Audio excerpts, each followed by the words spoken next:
Hello, everyone. Welcome to the Quantum Steampunk event hosted by the Oxford Quantum Information Society.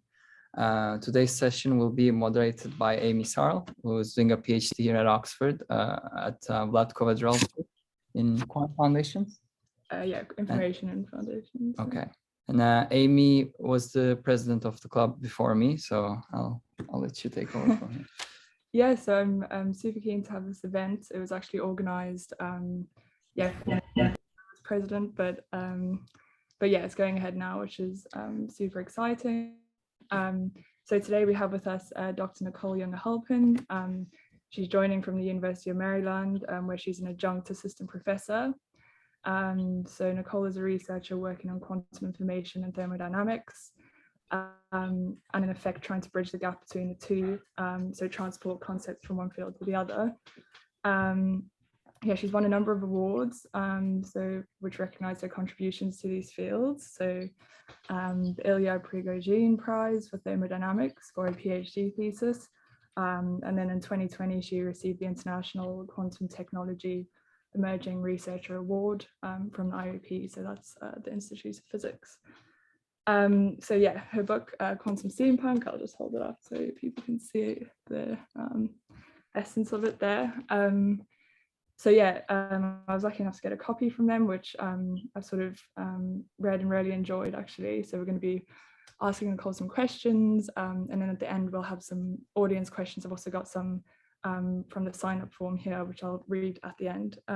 Yeah, so sort of just going straight into that. So first of all, without touching on any of the physics yet, maybe there's quite a bit to unravel. So quantum steampunk, what does that mean? What sort of inspired you? I mean, your PhD was on sort of a similar topic. So how did you, I guess, get involved in this area generally? Yes, thanks very much for the introduction and for the invitation to be with you here. It's really a delight to talk with you at Oxford, at least virtually. Yes, quantum steampunk is what I think of as the research I do. So I have what I call the Quantum Research Laboratory, which is at this intersection between the National Institute of Standards and Technology, or NIST, and the University of Maryland. So I'm a NIST employee, but have positions at the University of Maryland so that students and postdocs can work in the lab there. I think of quantum steampunk as the intersection between quantum information theory and thermodynamics. First, what is steampunk? Maybe not everyone here is familiar with it, as familiar as they are with quantum information. Steampunk is a genre of literature, art, and film that's sometimes cast as a subgenre of science fiction. Steampunk stories take place during the 1800s, the Victorian era, when there are some of the first factories. London is very smoggy, Sherlock Holmes is around, the wild, wild west is out of control, Japan is in its Meiji phase. So there are these old settings, but also futuristic technologies, such as time machines, automata, and dirigibles. This blend of the old and the new creates a wonderful sense of adventure and exploration, and also nostalgia. I see quantum thermodynamics as the real world embodiment of steampunk. Thermodynamics was developed during the 1800s, during the Victorian era. It was inspired by the Industrial Revolution. Thermodynamics is the study of energy, and people started studying it because they wanted to know how efficiently these new steam engines could operate. Thermodynamics was developed for steam engines, which are large and classical. So the thermodynamics of the 1800s needs to be re-envisioned for settings that are dealt with a lot today. Small settings, quantum settings, especially information processing settings, systems far from equilibrium. Thermodynamic concepts such as heat and work and efficiency are relevant, for instance, to quantum computers that have to be at low temperatures. But it's not straightforward how to extend the laws of thermodynamics to the quantum realm. Also, just as we know that quantum phenomena can enhance information processing tasks such as computing. Just as there are information processing tasks, there are thermodynamic tasks, such as extracting work, charging batteries, and powering factories. But since quantum phenomena can enhance information processing tasks, can they also enhance thermodynamic tasks? So quantum thermodynamics, at least the current incarnation of quantum thermodynamics, addresses these questions. I see it as taking the thermodynamics of the 1800s and fusing it with the quantum information theory that is cutting edge and even partially futuristic, because we don't have large scale quantum computers yet. So I see this blend of old and new as a real world realization of steampunk. Okay, thank you. So you speak a lot about sort of working at the intersection of fields. Is this where you think the interesting stuff happens mostly? And what is it like to work at the intersection of more than two fields? I find it exciting. I love drawing connections between different disciplines. I think of myself as carrying the toolkit of quantum information and thermodynamics, but I like to go around to different fields, see what problems need solving in those fields, or whether we can use quantum information and thermodynamics to find new interesting problems. I've had the really good fortune to work with some wonderful people in chemistry, condensed matter, high energy theory, atomic molecular and optical physics, and even biophysics. I think that a lot of the exciting discoveries are across disciplines. It's relatively difficult to work across disciplines because when I do so, I often feel like I'm always the person in the room who doesn't really know what's going on because I come from a different field. But on the other hand, being there provides a wonderful opportunity to learn and to discover things that nobody could learn by themselves.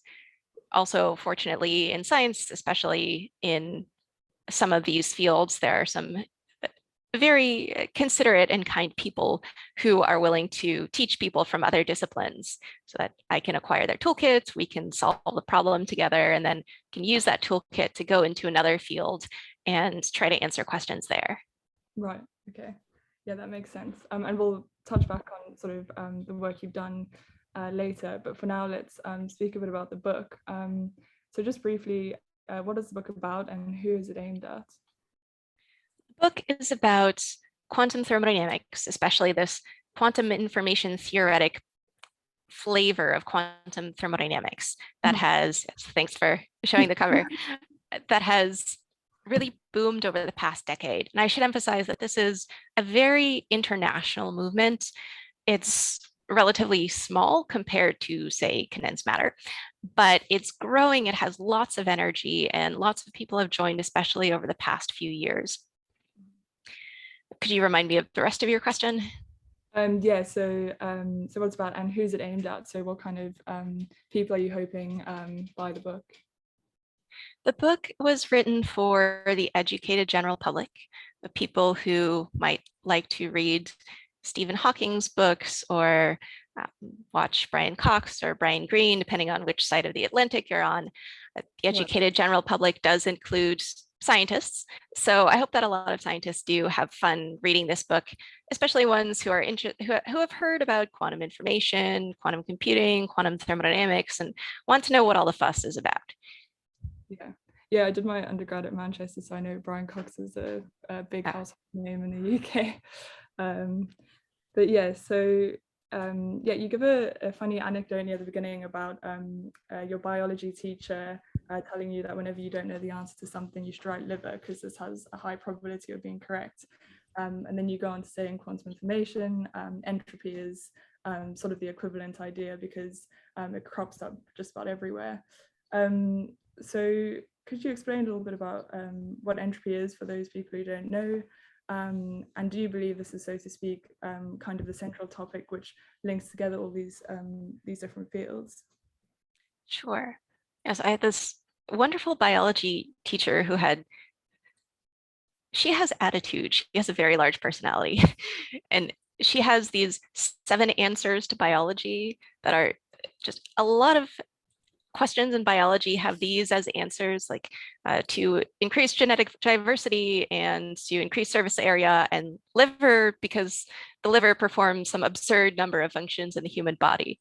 So yes, I feel like if anyone asks you a question about information theory and you say a function of an entropy, then also you're probably correct, because entropies do so many things in information theory. I think of an entropy as a measure of uncertainty. For instance, I, until recently, lived in the Boston area, and Boston's weather is very much a random variable. So on any given day, the dominant weather pattern might be sunny or snowy or rainy or cloudy. And so if you, on any given day, learn what the dominant weather pattern is, then you've gained some information, you're surprised to some extent. And an entropic quantity measures how surprised we are. So how uncertain we were before we gained this information. That's one entropic measure. And suppose that we go through this process on many, many days. We, on many, many days, learn the dominant weather pattern in the Boston area, and we take the average uncertainty.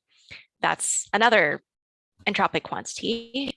That's another measure of our uncertainty. So different entropies are the answers to different questions in information theory, such as what do I learn on one day, or what do I learn on average over many days? I do see entropy as uniting multiple fields, especially information theory, quantum physics, and thermodynamics.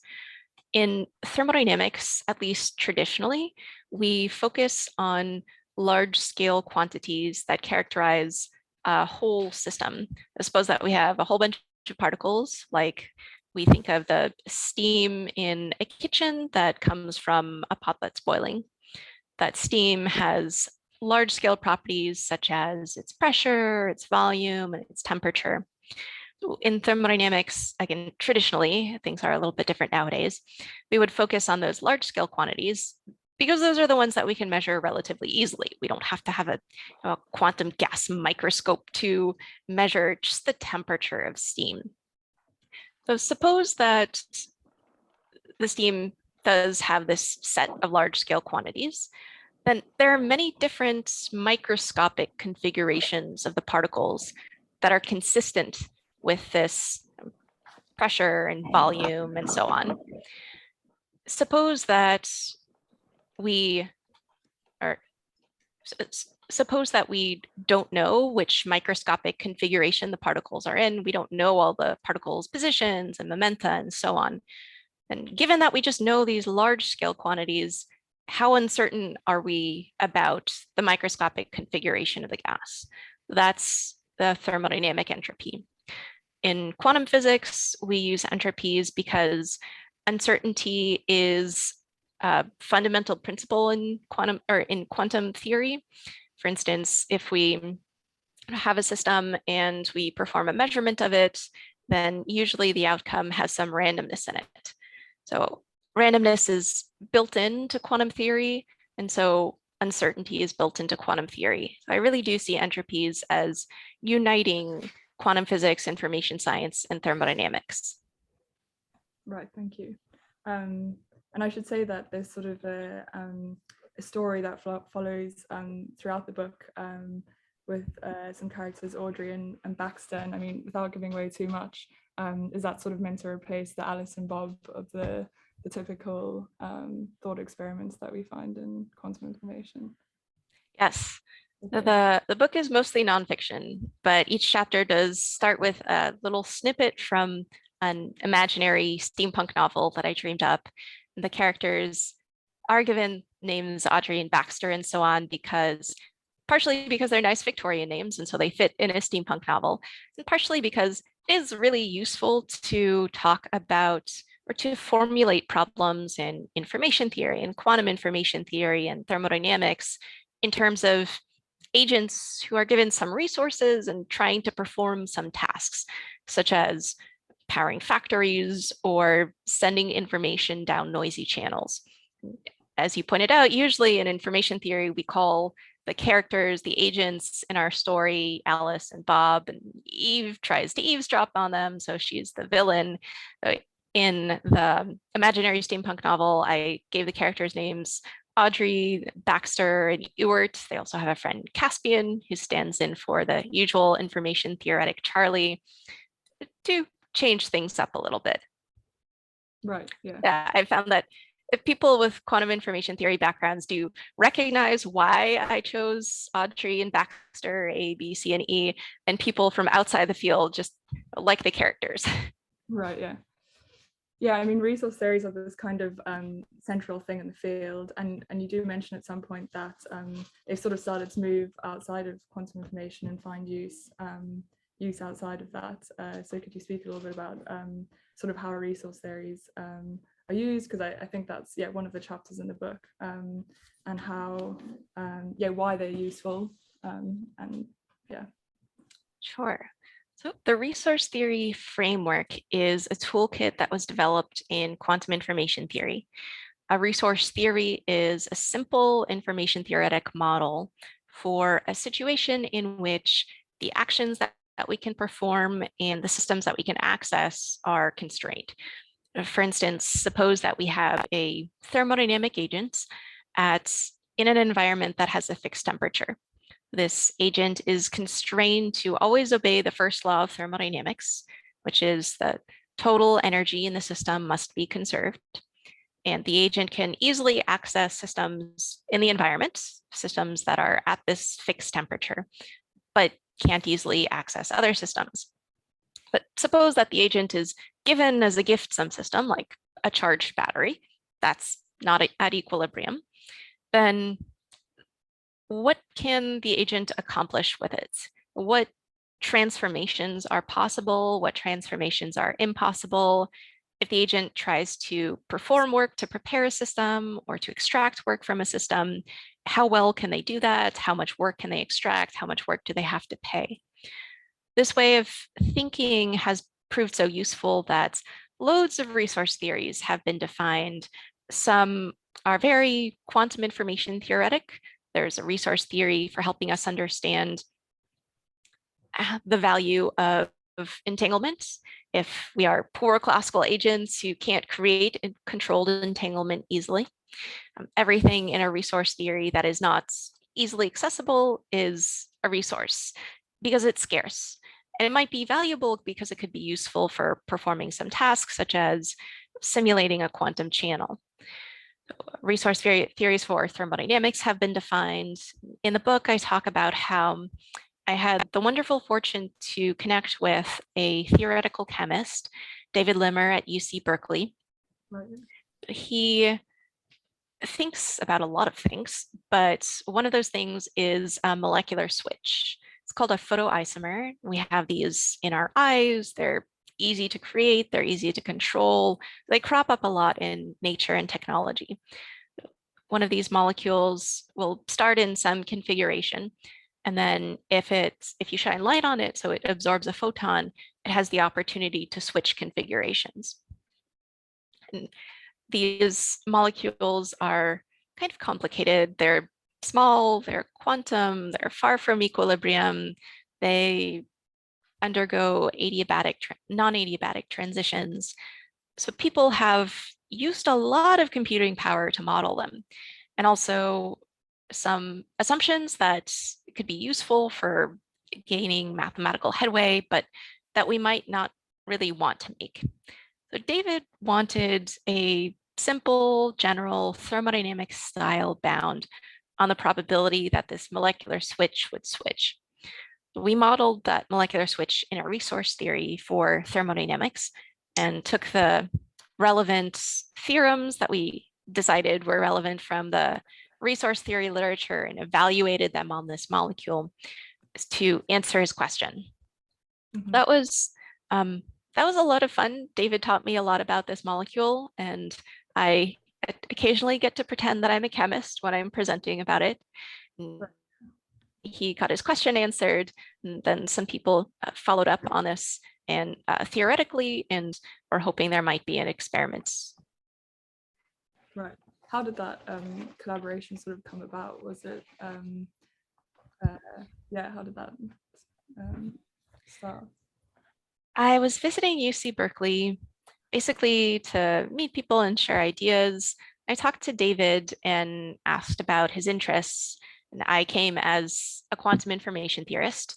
David keeps an ear on quantum information theory. So he knew about the existence of resource theories. And he said, I've had this idea of maybe modeling this molecular switch in a resource theory. I've started reading some papers. And I said, oh, I think we can do that.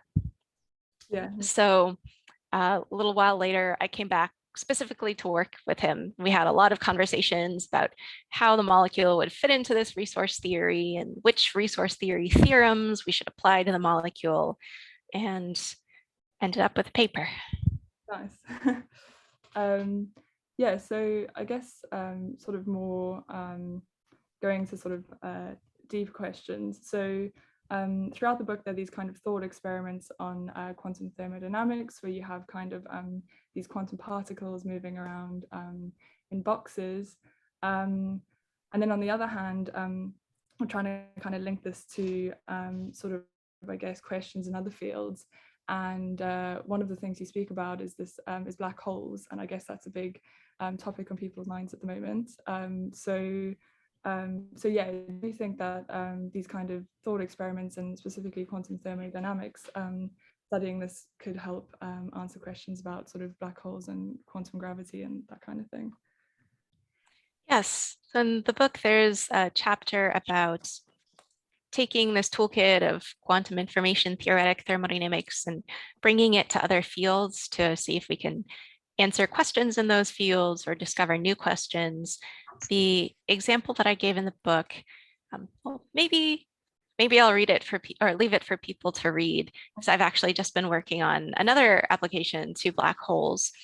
The two folks at Stanford, Adam Brown and Lenny Susskind, a few years ago, decided that they would conjecture that we can create a resource theory for a resource that's relevant to black holes. Basically, suppose that we forget about quantum computation for the moment and think just about classical computation. We need clean scrap paper to do classical computation. The more that we compute, the more that we use up our scrap paper. So in classical computation, scrap paper can be seen as a resource for computation.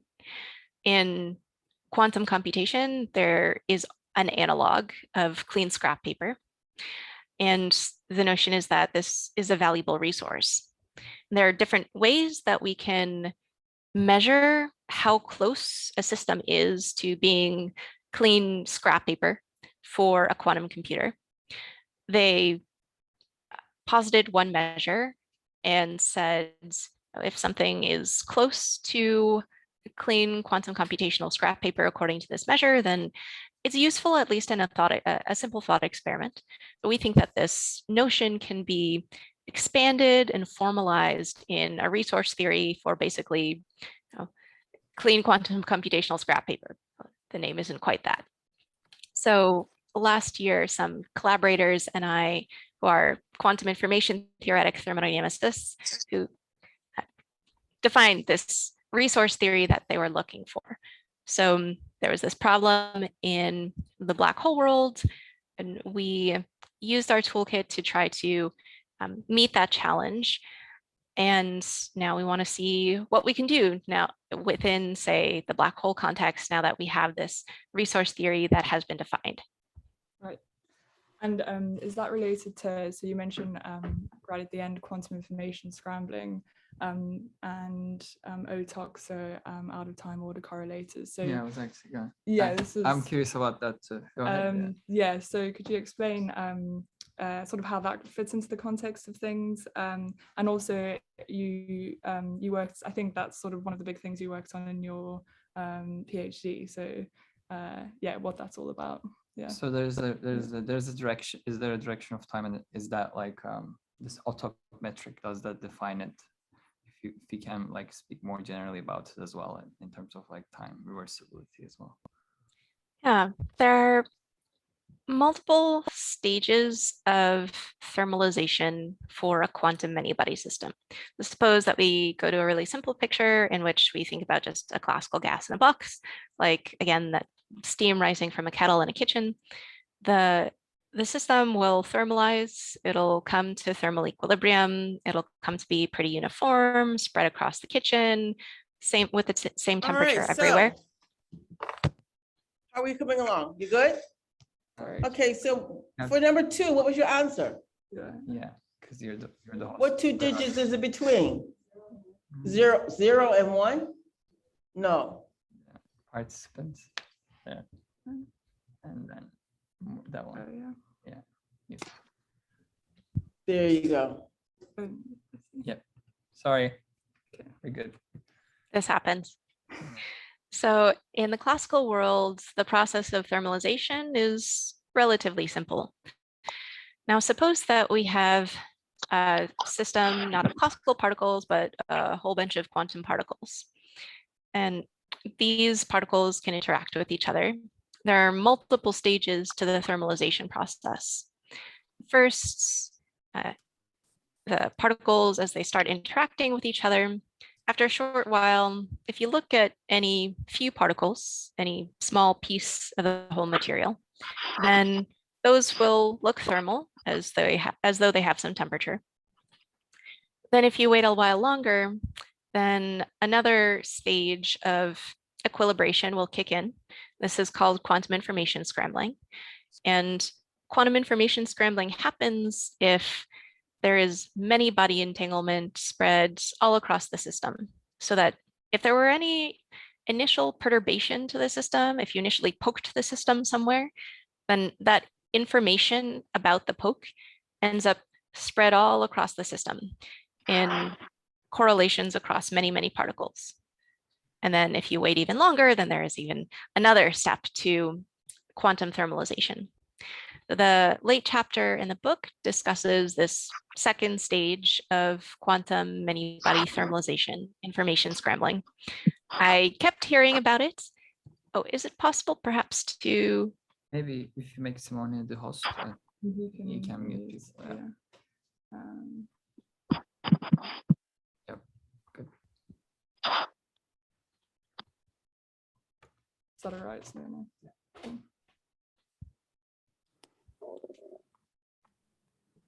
Good, yeah.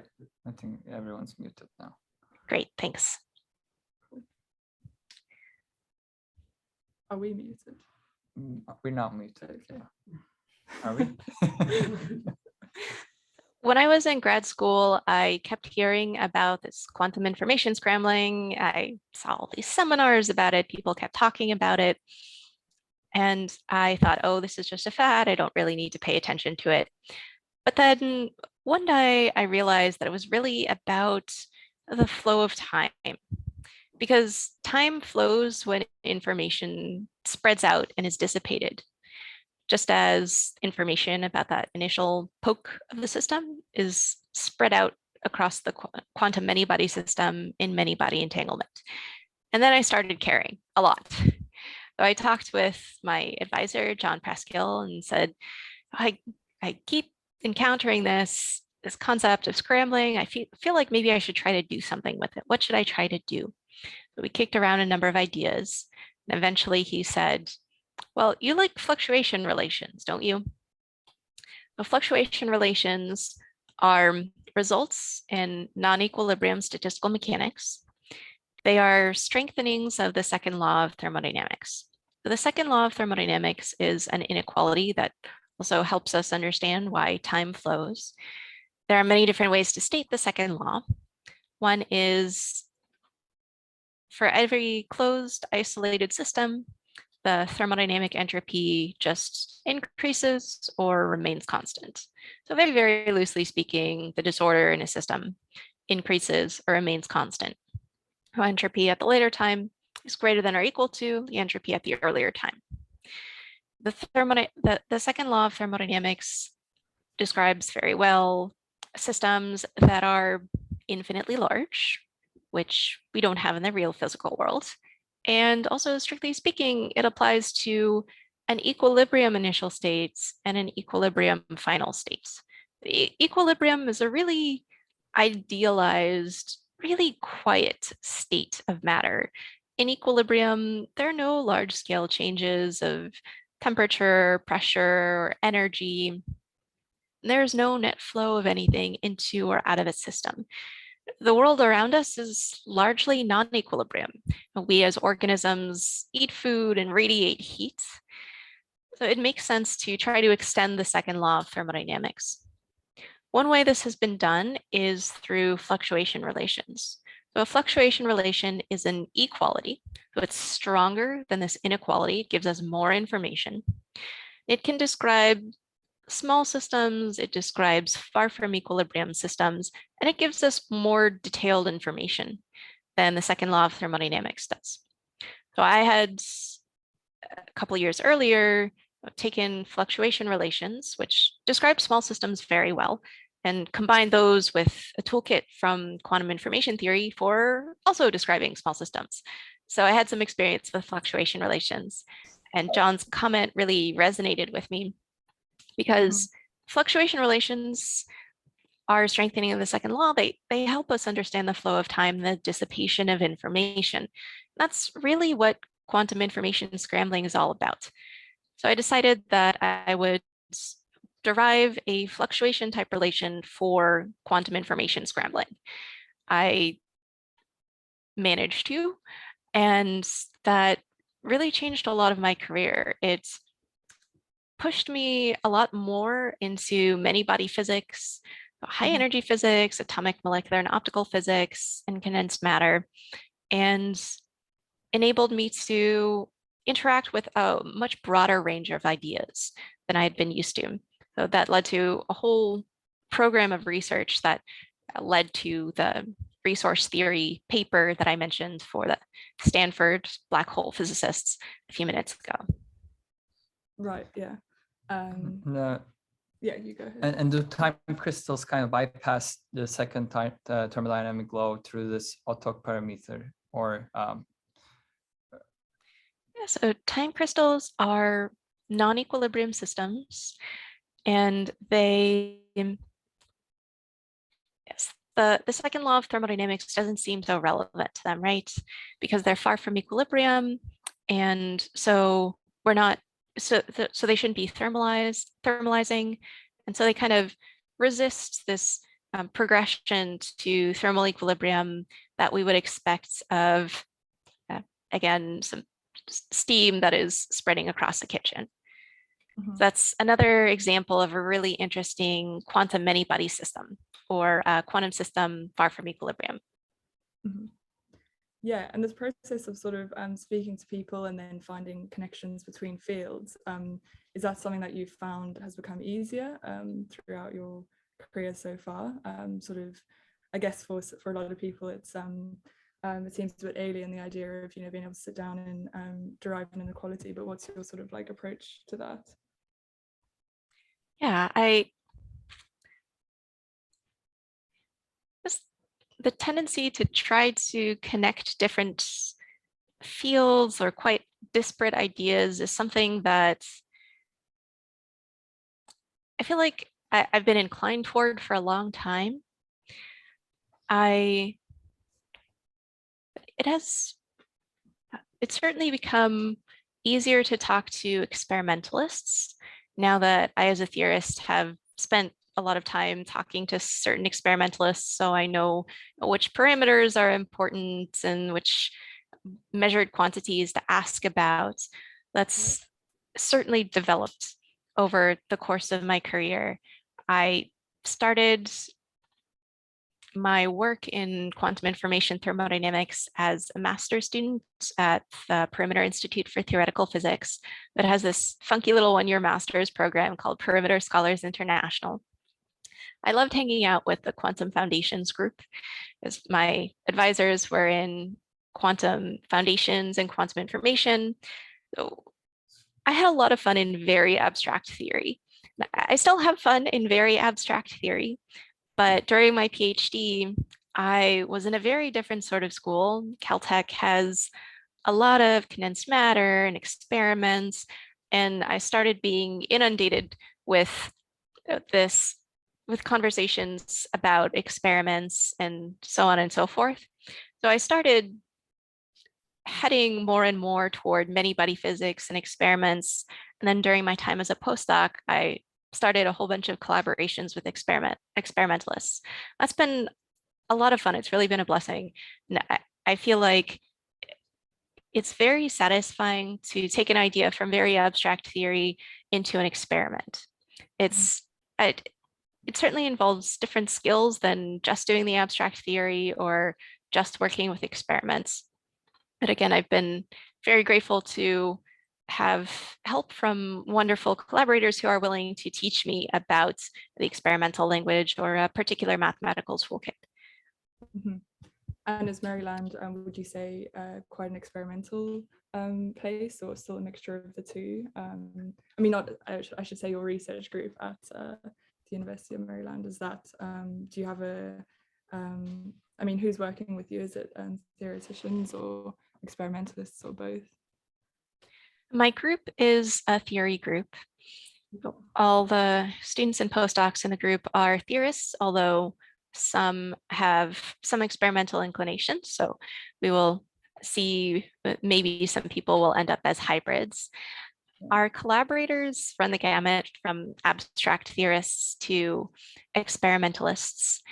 And I think that that provides a really wonderful, rich kind of experience in physics. Right. Different people have different preferences, and I really love seeing multiple different perspectives on the same topic. I feel like I understand a topic much better if I can see many perspectives on it. Right, yeah. So I'm going to move on to some of the questions that we got from the forms. I guess, audience yeah, we can open up to the audience as well. I mean, we never close it to the audience. Please, like, feel free to shout out your questions, or we can do the raise hand thing again, where there's a button on Zoom or on the reactions, or I think it's reactions. Hi, Nathan here. I have a quick question, if you can handle it now. Yeah, sure, go ahead. go ahead. Can you hear me okay, I take it? Nathan actually helped us broadcast this event. Thanks for sweet. that. Thank I'm sorry, you. can you hear me okay? Yeah, we're good.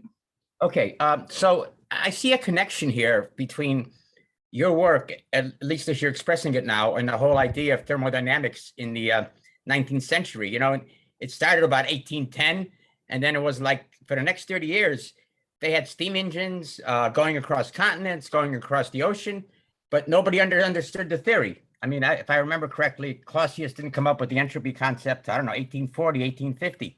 But for decades, there was a lot of practical engineering. And then it was another 40 years before Boltzmann came out around 1875 and turned it into a science. So that the observation or question I'm asking is, it's very similar to what's going on in quantum computing now. We have some practical efforts that are starting to work, and yet the theory isn't anywhere near where it should be complete.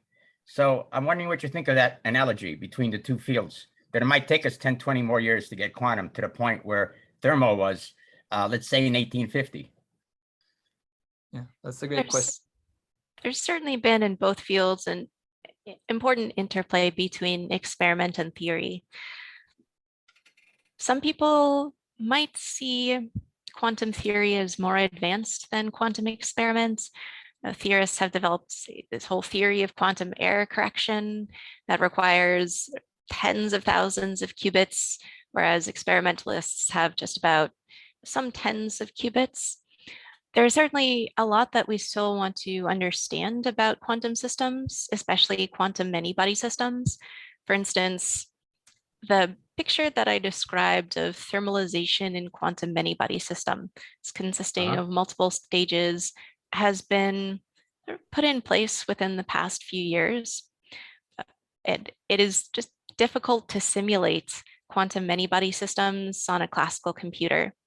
So the theory and experiment of quantum many-body systems are in part going hand in hand. Hopefully the experiments will help us do computations on quantum many-body systems that we haven't been able to do with classical computers.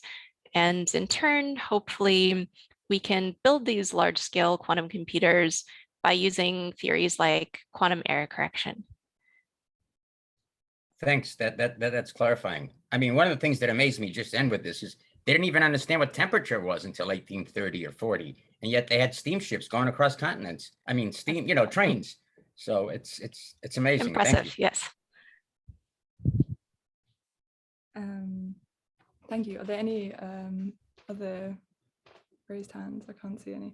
No, I mean, they would appear. Okay. So yeah, if you have questions, Sweet. please like press the raise hand button, and then we can take your questions. Yeah, I'll go on to, so these were some from the sign up forms. So who or what inspired you to go into the quantum sciences? A lot of things did. I always enjoyed studying everything. So I actually didn't want to focus on anything so that I could keep studying everything. One of the things that I really enjoyed was physics. I also enjoyed philosophy. I had a wonderful teacher, a philosophy teacher in high school, who was fascinated by the paradoxes of quantum theory and special relativity. He would be the first to say that he doesn't understand them, but he passed on his curiosity to me. I went to the philosophy department in my university, wondering if I could find more of the same. The faculty there happened to have different interests, but by that time I had already been taking math, computer science, and physics. I found some wonderful faculty members in the physics department who now I come to realize, now that we're colleagues, did really fascinating research. And so really hardcore physics research, but they also have had a broad mindset. So they were welcoming toward other perspectives on physics. They helped me put together a major that involved a bunch of physics courses and some math, philosophy, and history related to physics. For instance, I took a philosophy course, a reading course on the philosophy of quantum theory. I really enjoyed it. For instance, I got to think really hard about the EPR paper, the Einstein-Podolsky-Rosen paper, which kind of emphasized how little people understood about entanglement and kind of opened the problem of entanglement to further study. And I didn't have the chance to do quite that in a physics class, just think really hard about this one extremely important paper. But on the other hand, I also didn't understand the paper as thoroughly as I wanted because I didn't have as much of a physics background as I wanted. So I determined that I was going to study physics very hard. And I took a quantum computing course during my final term at university. I really loved it. I personally really enjoy linear algebra. I find it sometimes kind of soothing. There's a lot of linear algebra in quantum information theory. And I just loved the flavor of the mathematics and the ideas that went along with the mathematics. I did a lot of thinking and a lot of talking to faculty. I looked at web pages of physicists around the world and found who was it who did things associated with terms that really excited me. And Vladko Vidral was one of those people. I was really drawn to his work. And as I was gathering this information, partially through introspection, I increasingly realized that it was quantum information theory and also thermodynamics that enabled one to think really deeply about fundamentals and also have practical possible applications, and also had a lot of linear algebra.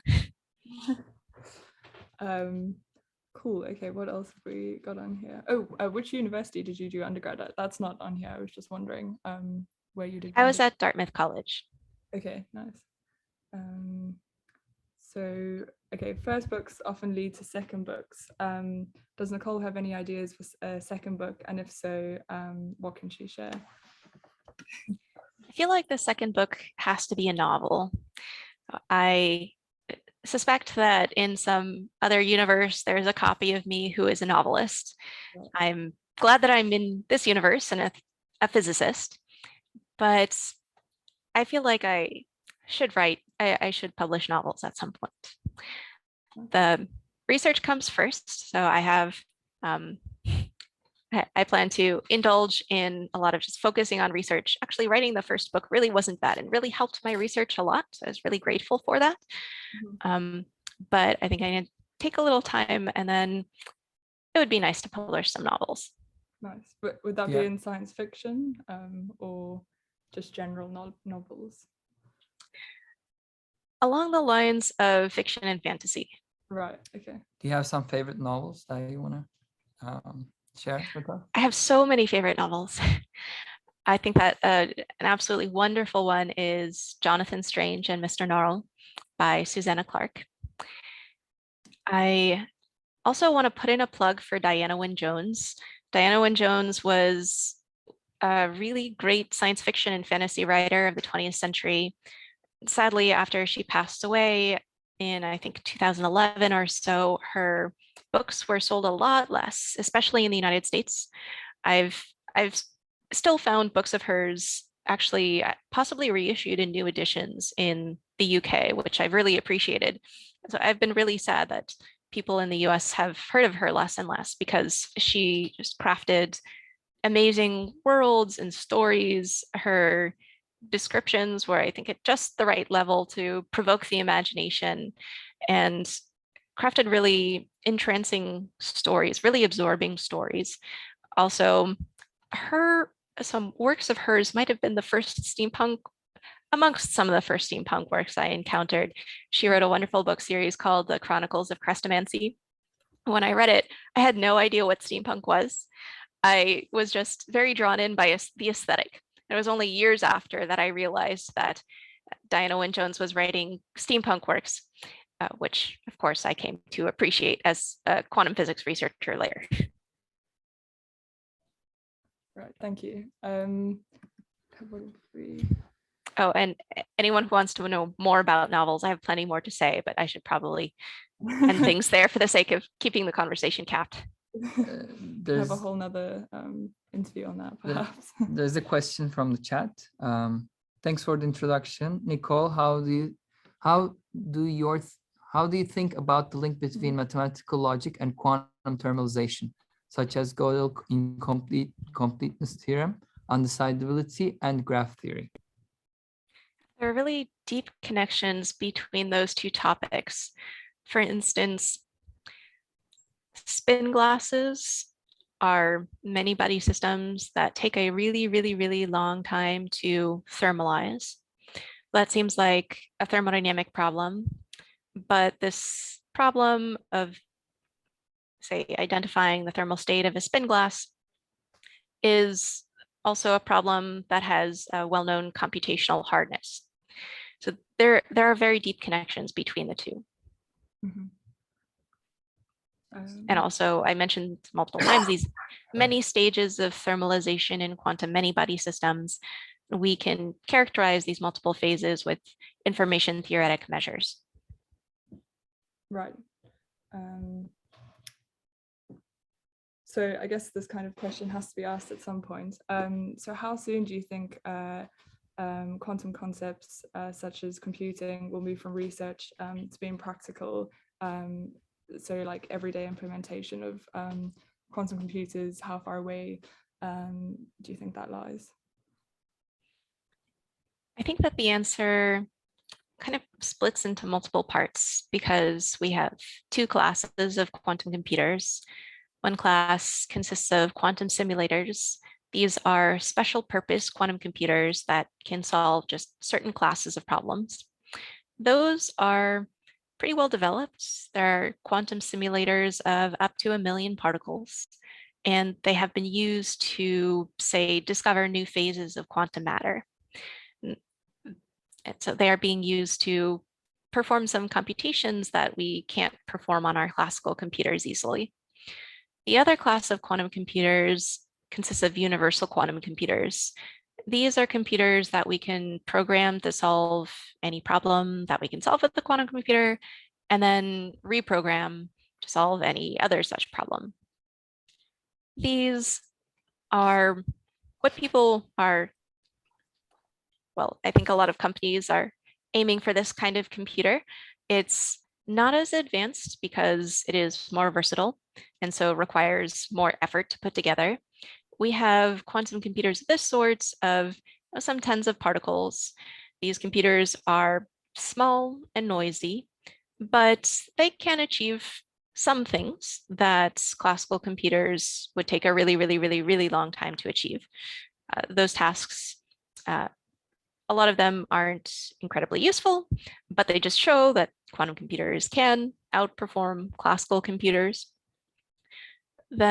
Next, there are also some algorithms that have been proposed to be run on these small scale, noisy, universal quantum computers. that might not be totally correct, but they seem, according to heuristics, like they might be able to do something useful, such as finding the optimal solution, approximately finding the optimal solution to some problem. We have yet to see how those are going to turn out. The next grand challenge for quantum computing is implementing large-scale quantum error correction in these universal quantum computers. That error correction will enable us to scale up the computers, scale up the computations that we can do, and enable the applications that we would really, really like to see. Large-scale quantum error correction is a huge goal. It's going to require a lot of work. I expect some decades. I don't know that quantum computers will ever be in household use. I wouldn't expect it personally, but on the other hand, when classical computers were developed, people thought no one's going to have a computer in their home. These are just going to be special purpose. And here we are with laptops on our desks. So we don't really know, but I would expect that quantum computers would impact our lives primarily through the research and development into material science and chemistry that they enable. We can potentially use quantum computers for drug discovery, for testing new types of materials, for unlocking some secrets that could maybe, some secrets of nature that can maybe help us in a large way improve energy use and so on. Right. Yeah, and in terms of application, what are the these quantum sort of thermal or quantum engines? What's the application of that? We can design lots of quantum thermodynamic machines, engines, refrigerators, ratchets, and batteries. In some cases, we can prove that according to certain metrics, in principle, these quantum devices can outperform classical counterparts. And sometimes these quantum devices can take advantage of phenomena that we would think of as fairly non-classical, like entanglement. Some of these designs have been created experimentally, so quantum engines have been run. However, they're not practical. We need to spend a lot of energy on cooling down an engine so that it exhibits quantum behaviors, and we need to spend more energy on manipulating the engine.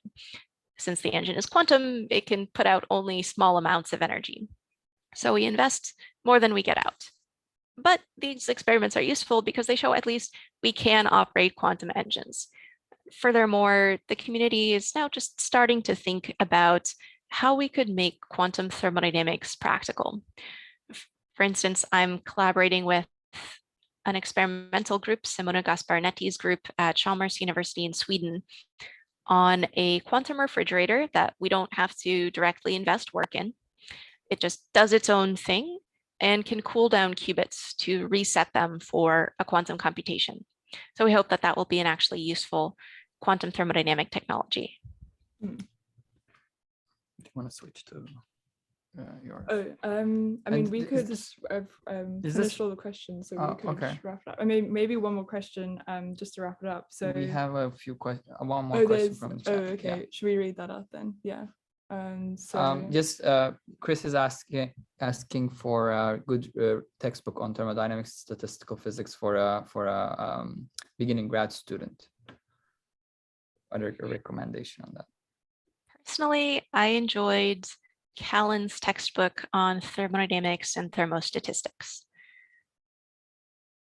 Okay. Cool. Yes. write that down. Yeah, okay, I think that's it then from us. So I guess maybe we should share the info one more time about how to order it. So yeah. Well, I mean, I guess Nicole knows. So how in the UK, I think they yeah, the promotion flyer, just bring that up. Hopefully my laptop doesn't die. There we go.